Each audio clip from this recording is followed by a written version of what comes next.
4 ते 5 दिवसापूर्वी आम्ही बाळाला BCGची लस द्यायला गेलेलो, कारण डिलिव्हरी झाली त्या हॉस्पिटलमध्ये काही ती दिली नव्हती, म्हणून आता गव्हर्नमेंट हॉस्पिटलमध्ये निघालेलो. पण तिकडे गेल्यानंतर त्यांनी सांगितलं की बाळाला थोडासा नॉर्मल ताप होता, तर तो ताप थंड झाल्यानंतर मग द्यायची म्हणून.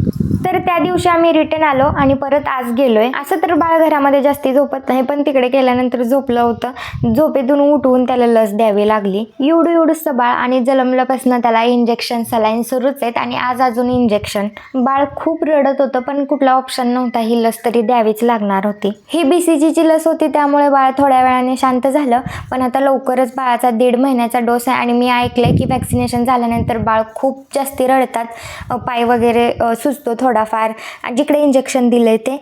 तर मला कमेंटमध्ये सांगा त्यासाठी मी काय काय काळजी घेतली पाहिजे. हॉस्पिटलमधलं काम झाल्यानंतर गावामध्ये माझं एक पार्सल घ्यायचं होतं, ते घेतलं. वडापाव तरी मी काही खाऊ शकत नाही, त्यामुळे सासूबाईंनी माझ्यासाठी शिरा बनवला होता आणि बाळ इकडे छान खेळत बसलं होतं. बाळ रडायला लागलं की मला तर खूप टेन्शन येतं, कारण त्याला एकतर बोलता येत नाही, त्याला काय झालंय हे सांगता येत नाही आणि आपल्याला समजत नाही त्याला काय झालंय. असो, शिरा खाऊन मी पार्सलची ओपनिंग वगैरे केले आणि आता हे नेमके कोणते प्रोडक्ट आहेत हे तुम्हाला नेक्स्ट पार्टमध्ये पाहायला मिळेल. चलो बाय, भेटूया पुढच्या